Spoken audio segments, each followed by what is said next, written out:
Kami percaya manusia hidup dan dibesarkan oleh tantangan.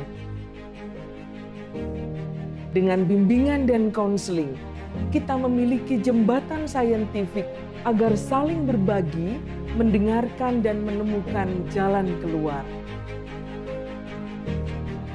Kami jurusan bimbingan dan konseling berkomitmen mewujudkan jurusan yang unggul dan menjadi rujukan, baik dalam aspek pengajaran, riset, maupun pengabdian masyarakat. Jurusan Bimbingan dan Konseling Fakultas Ilmu Pendidikan Universitas Negeri Malang adalah salah satu jurusan kependidikan dengan reputasi cemerlang dalam menyelenggarakan program studi jenjang sarjana, magister, dan doktor. Sebagai jurusan yang terakreditasi A, jurusan Bimbingan dan Konseling terbukti mampu menyelenggarakan tata pamong program studi yang transparan, akuntabel, kredibel, bertanggung jawab, dan adil.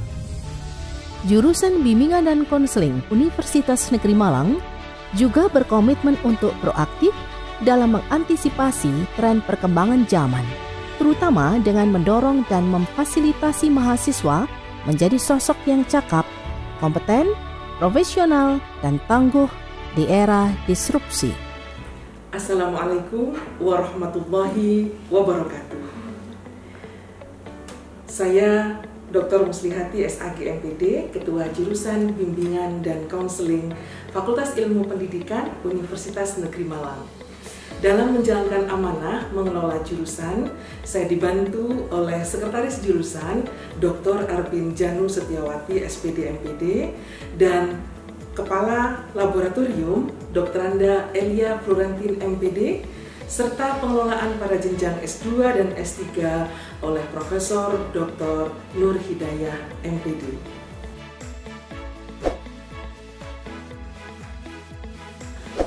Alhamdulillah, jurusan BK adalah salah satu jurusan di Universitas Negeri Malang yang usianya cukup tua. Jadi jurusan Bimbingan dan Konseling pertama kali berdiri tahun 1964 dengan nama Bimbingan dan Penyuluhan. Lalu kemudian ada perubahan nama di tahun 1972 berganti nama menjadi Departemen Bimbingan dan Konseling Sekolah. Perkembangan terus terjadi. Pada tahun 1980, nama jurusan ini berubah menjadi Program Studi Pendidikan Psikologi dan Bimbingan, karena pada saat itu mulai menerima mahasiswa dengan jurusan atau prodi psikologi. Seiring dengan waktu, pada tahun 2000, perubahan terjadi lagi, nama jurusan ini berubah menjadi Jurusan Bimbingan, Konseling, dan Psikologi. Namun di tahun 2012, dikarenakan Fakultas Psikologi resmi berdiri, jurusan Bimbingan Konseling berubah menjadi Bimbingan dan Konseling hingga saat ini sesuai dengan nomenklatur dari Dikti.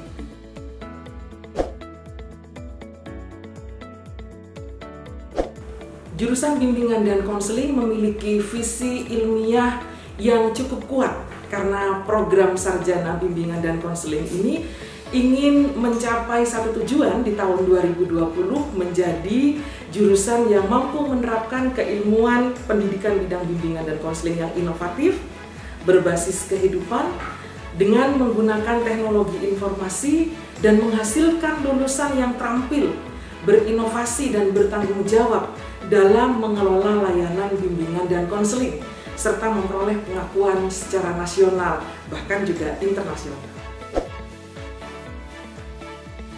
Bagaimana yang disampaikan bahwa profil lulusan bimbingan dan konseling adalah menghasilkan sarjana bimbingan konseling yang inovatif dan mampu menerapkan ilmu bimbingan dan konseling secara bertanggung jawab, lalu kemudian secara akuntabel begitu. Namun di sini ada perbedaan yang mendasar antara bimbingan dan konseling dengan psikologi. Ilmu bimbingan konseling yang akan dipelajari mahasiswa di jurusan kita ini terfokus kepada ilmu bagaimana mengelola layanan bimbingan secara baik dan benar, lalu kemudian strategi-strategi intervensi dalam membantu siswa mencapai pribadi yang mandiri dan adaptif, sehingga bisa dikatakan ilmu bimbingan konseling adalah ilmu terapan atau ilmu applied science yang sangat tepat dilakukan di sekolah. Namun demikian, kita juga menggunakan prinsip-prinsip psikologi. Sedangkan sarjana psikologi sendiri adalah lulusan dari jurusan psikologi yang titik tekan ilmunya lebih kepada pemahaman ilmu psikologi secara mendasar, lalu kemudian salah satu kemampuannya adalah dalam hal instrumentasi atau identifikasi potensi-potensi dasar manusia. Jurusan Bimbingan dan Konseling Fakultas Ilmu Pendidikan Universitas Negeri Malang sebagai salah satu jurusan BK tertua di Indonesia telah memiliki jenjang pendidikan dari S1 atau sarjana S1, lalu kemudian jenjang magister atau S2 dan jenjang doktoral atau S3, sehingga di sini lengkap, bisa lanjut setelah S1, bisa lanjut sekolah S2 bahkan S3. Jurusan Bimbingan dan Konseling sangat bangga karena kita telah meraih akreditasi A tidak tanggung-tanggung 4 tahap berturut-turut, sehingga insya Allah kualitas layanan baik itu layanan pendidikan maupun administrasi sangat bagus, berkualitas dan akuntabel. Alhamdulillah, bimbingan dan konseling dengan layanannya didukung oleh 23 orang dosen dengan kualifikasi pendidikan yang sesuai dengan jenjang sarjana, yaitu 11 orang magister, 12 orang berpendidikan doktor. Nah, 3 di antara beliau, Bapak Ibu dosen yang berpendidikan doktor, itu telah meraih gelar kepangkatan sebagai guru besar atau profesor. Setiap mahasiswa akan didampingi oleh penasihat akademik sejak semester 1. Dan satu kebijakan khusus di jurusan BK, penasihat akademik sekaligus akan menjadi pembimbing skripsi, sehingga perjalanan akademik menjadi terkontrol dan terbimbing dengan baik. Jurusan dan bimbingan konseling sangat bangga memiliki mahasiswa yang bersemangat dan banyak sekali peluang beasiswa yang bisa diraih. Tidak hanya beasiswa yang diberikan oleh Universitas Negeri Malang, yaitu beasiswa prestasi, tapi juga ada beasiswa dari beberapa instansi dan perusahaan. Satu kebanggaan bagi jurusan BK, mahasiswa BK banyak yang meraih prestasi, salah satunya dalam program kreativitas mahasiswa yang didanai oleh Benmawa Dikti. Oleh karena itu, kami berharap nanti mahasiswa baru juga banyak yang bersemangat terlibat dalam program kreativitas mahasiswa dan ajang prestasi lainnya.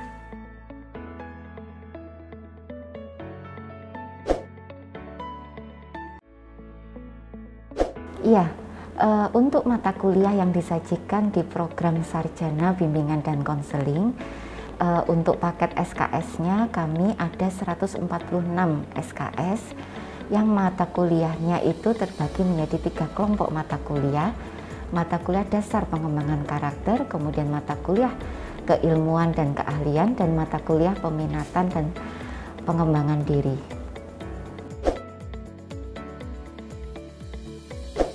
Jadi untuk sajian mata kuliah Sarjana Bimbingan dan Konseling itu terbagi menjadi 2, yaitu mata kuliah inti dan mata kuliah pilihan. Untuk mata kuliah inti terdiri dari mata kuliah dasar pengembangan karakter 12 SKS dan mata kuliah keilmuan dan keahlian sejumlah 98 SKS.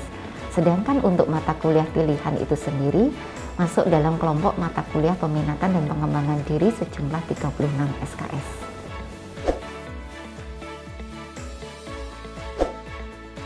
Untuk setiap semesternya, SKS yang dibebankan kepada mahasiswa mengikuti aturan SKS di Universitas Negeri Malang, yaitu maksimal 24 SKS. Rentangan setiap semesternya antara 20 sampai 24 SKS dan bisa diselesaikan dalam waktu kurang lebih 7 semester. Jadi kalau mata kuliah yang disajikan di program Sarjana Bimbingan dan Konseling tidak hanya mata kuliah teori, tetapi ada juga mata kuliah praktikum. Untuk mata kuliah praktikum itu adalah mata kuliah yang nantinya akan membentuk kompetensi keterampilan dari konselor itu sendiri, yaitu terkait dengan mata kuliah praktikum konseling, kemudian mata kuliah praktikum bimbingan, dan ada juga mata kuliah praktikum pengembangan media bimbingan dan konseling.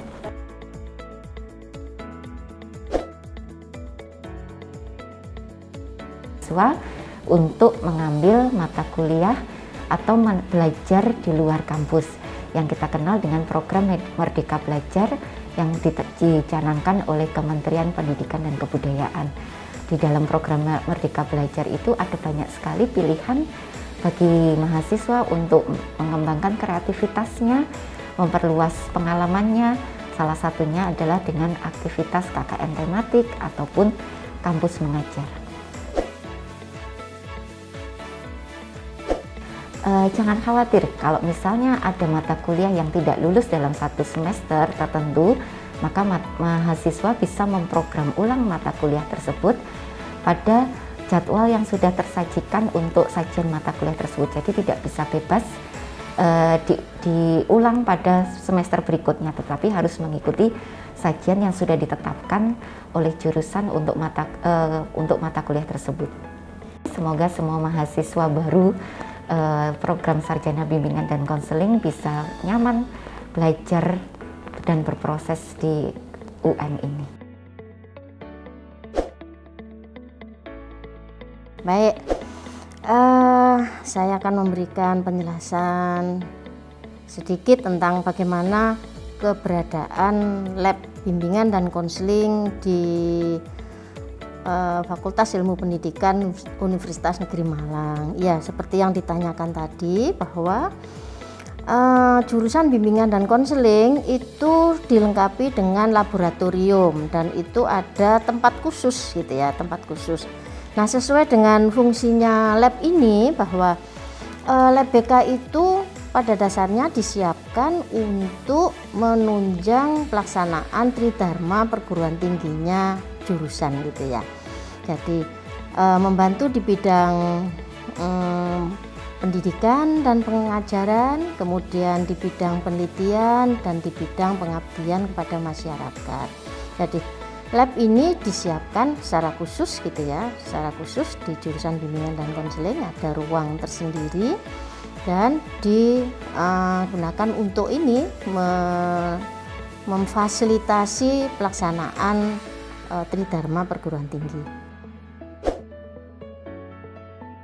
Fasilitas yang ada di lab BK itu ada beberapa ruang yang digunakan untuk memfasilitasi pembelajaran. Misalnya ada ruang konseling, praktikum konseling. Di situ ada ruang pengamatan dan ada ruang praktek konseling. Kemudian ada ruang bibliokonseling, biblioterapi. Di situ disiapkan ruang khusus untuk mahasiswa berlatih gitu ya, atau boleh dosen melakukan penelitian, pengabdian di situ yang berisi buku-buku gitu untuk melaksanakan ini, menopang tridharma tadi. Kemudian ada ruang bimbingan kelompok. Nah, ini untuk praktikum mahasiswa pada saat mata kuliah bimbingan kelompok. Bisa juga dimanfaatkan yang lain, nah gitu ya, maksudnya yang lain itu ya seperti yang di awal tadi yang saya sebut tridharma perguruan tinggi itu yang bisa dilakukan oleh dosen juga bisa dilakukan oleh mahasiswa dan bisa saja dengan kerjasama dengan mitra gitu ya, mitra BK. Kemudian ada ruang baca, ruang perpustakaan. Di situ tersimpan buku-buku yang bisa dimanfaatkan oleh mahasiswa dan dosen gitu ya. Mahasiswa di luar BK juga bisa gitu ya. Ada peminjaman di situ. Kemudian ada ruang instrumentasi yang menyimpan instrumen tes yang ada di BK. Nah, ada ruang ini komputer gitu ya, ada ruang komputer. Kemudian ada ruang kepala laboratorium, kemudian ada ruangnya laboran gitu ya. Nah, itu beberapa fasilitas yang ada di lab BK. Ruangan instrumentasi itu adalah ruangan yang digunakan untuk menyimpan instrumen yang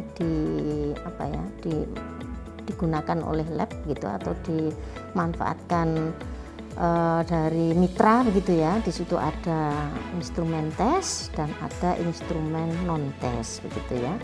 kemudian juga ada beberapa hasil penelitian mahasiswa, misalnya hasil media gitu ya, itu juga bisa disimpan di situ kan. Ini akan dikaji, akan digunakan untuk pelaksanaan pembelajaran, penelitian, pengabdian gitu ya pada mahasiswa atau dosen di waktu itu atau di waktu yang akan datang gitu.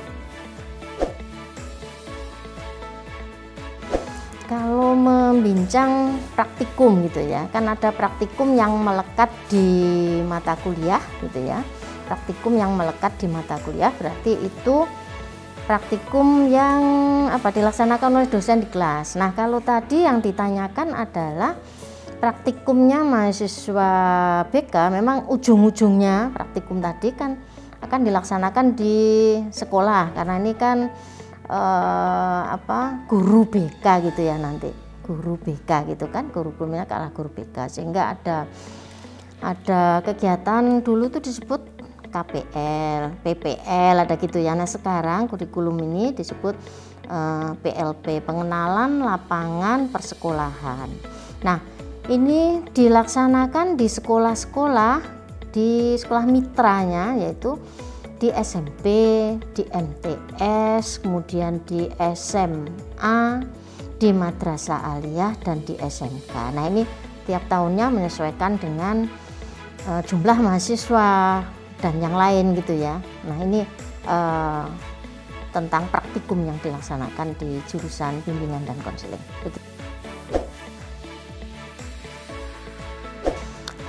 Yang jelas mahasiswa mempraktekkan apa yang sudah dapat di bangku kuliah gitu ya. Ada praktikum itu ada di kampus, ada di sekolah gitu. Ada dalam satu rangkaian satu semester itu mahasiswa ada praktikum kampus, ada praktikum sekolah gitu ya. Praktikum kampus yang sekarang ini adalah ada dua, ada praktikum kampus tahap 1 itu 3 pekan gitu ya, 3 pekan. Kemudian mahasiswa melaksanakan praktikum di sekolah 6 pekan, itu pasti menyatu dengan pelaksanaan di LP3 ya, di LP3. Terus ada praktikum kampus tahap 2 itu ada 4 pekan, sampai di akhir itu pekan keempat mahasiswa menyeminarkan hasil PLP-nya, PLP kampus dan PLP sekolah. Assalamualaikum warahmatullahi wabarakatuh. Saya Nur Hidayah.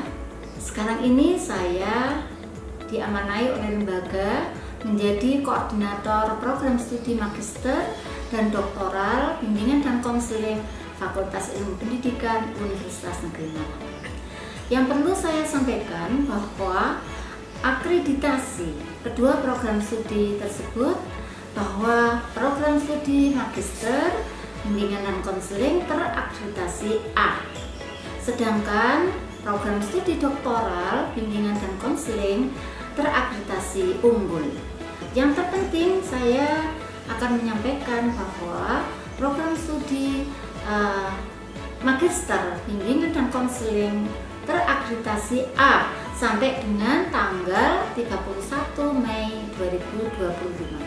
Sedangkan akreditasi program doktor bimbingan dan konseling terakreditasi unggul sampai dengan tanggal 4 Mei 2026.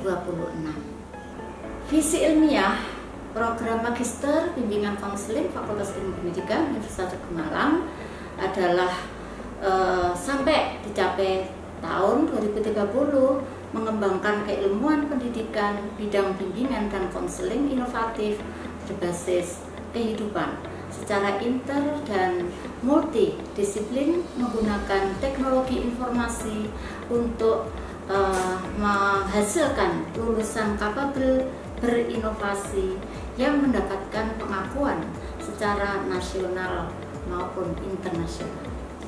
Adapun misi ilmiah program magister bimbingan dan konseling, yang pertama menyelenggarakan pembelajaran yang mendidik berbasis kehidupan dan teknologi informasi dalam pengembangan ilmu pendidikan bidang bimbingan dan konseling.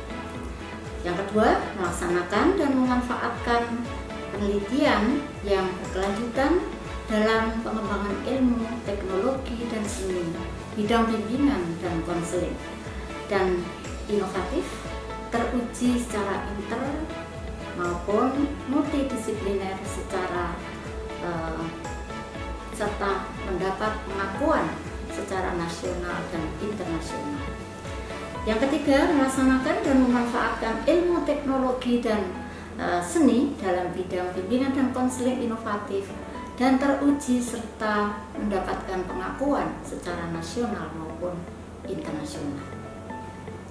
Sedangkan profil lulusan Magister Bimbingan dan Konseling Fakultas Ilmu Pendidikan Universitas Negeri Malang yaitu Magister Pendidikan bidang bimbingan dan konseling, menguasai ilmu pendidikan bidang bimbingan dan konseling yang mampu merancang, melaksanakan, mengevaluasi, dan menginovasi pembelajaran, penelitian, dan layanan bimbingan konseling yang memandirikan, inovatif, secara inter dan multidisiplin sesuai dengan nilai-nilai Pancasila.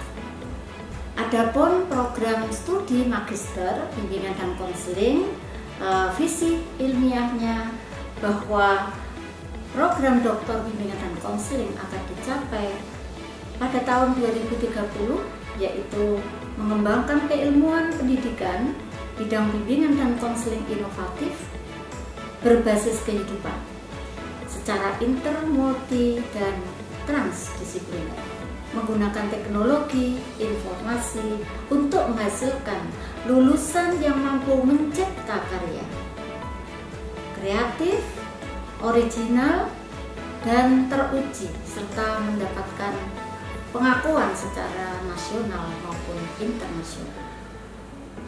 Visi ilmiah program Doktor Bimbingan dan Konseling Fakultas Ilmu Pendidikan Universitas Negeri Malang yang pertama, menyelenggarakan pembelajaran yang mendidik berbasis kehidupan dan melalui teknologi informasi yang mengintegrasikan riset dalam pengembangan ilmu pendidikan bidang bimbingan dan konseling.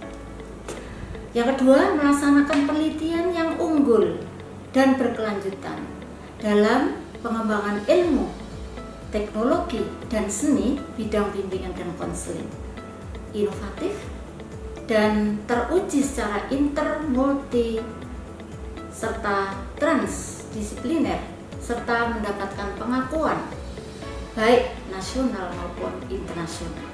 Dan yang ketiga, melaksanakan pengabdian kepada masyarakat berdasarkan ilmu, teknologi, dan seni dalam bidang bimbingan dan konseling inovatif, kreatif, teruji, inter, multi, maupun transdisipliner, serta mendapatkan pengakuan baik nasional maupun internasional. Sedangkan profil lulusan Doktor Bimbingan dan Konseling Fakultas Ilmu Pendidikan Universitas Negeri Malang, Dokter Pendidikan bidang bimbingan dan konseling yang menguasai ilmu pendidikan bidang bimbingan dan konseling yang mampu merancang, melaksanakan, mengevaluasi, dan menginovasi pembelajaran, penelitian, dan layanan bimbingan konseling, memandirikan, inovatif, kreatif, original, dan teruji secara inter, multi, serta transdisipliner sesuai dengan nilai-nilai Pancasila. Adapun fasilitas pendukung di dalam pembelajaran maupun dalam penelitian dan publikasi karya ilmiah para mahasiswa disiapkan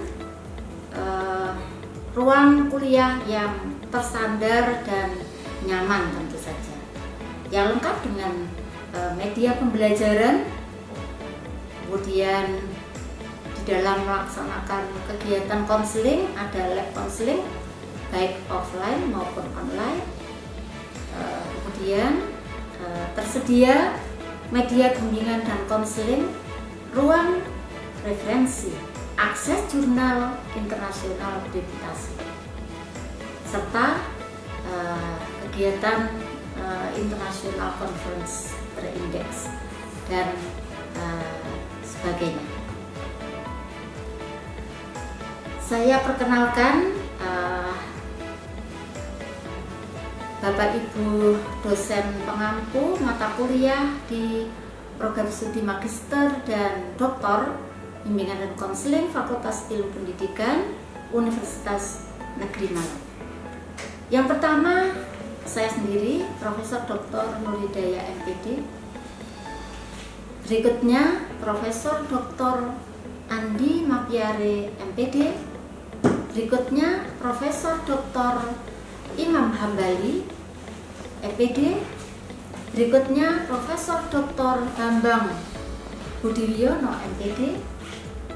Berikutnya Profesor Dr. Fatah Hanurawan MSI MPD. Selanjutnya Profesor Dr. I Nyoman Degeng Sudana Degeng MPD.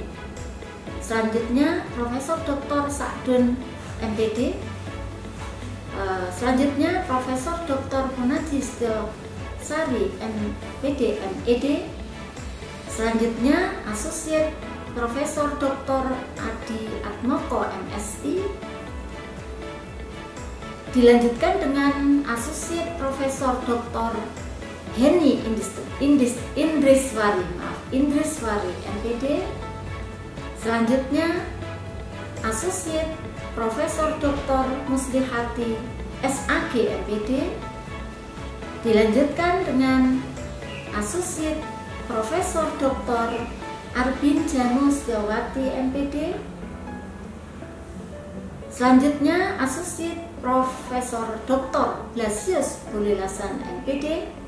Selanjutnya Asosiat Profesor Dr. M. Ramli MA. Selanjutnya Asosiat Profesor Dr. Immanuel Yitipiu MA. Asosiat Profesor Dr. Dini Hidayatur Rahman SPD MPD. Selanjutnya Asosiat Profesor Dr. Indriana Rahmawati MPD.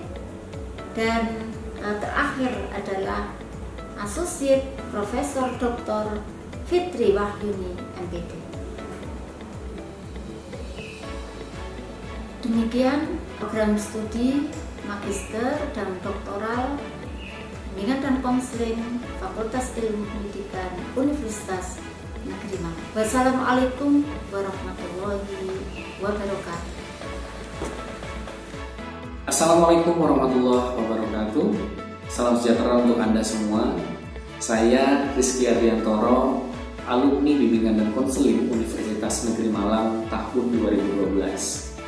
Saat ini saya berprofesi sebagai konsultan pengembangan diri di Empower Institute Indonesia dan juga sebagai founder Ruang Bimbingan dan Konseling Indonesia atau biasa dikenal dengan Rubicon Indonesia.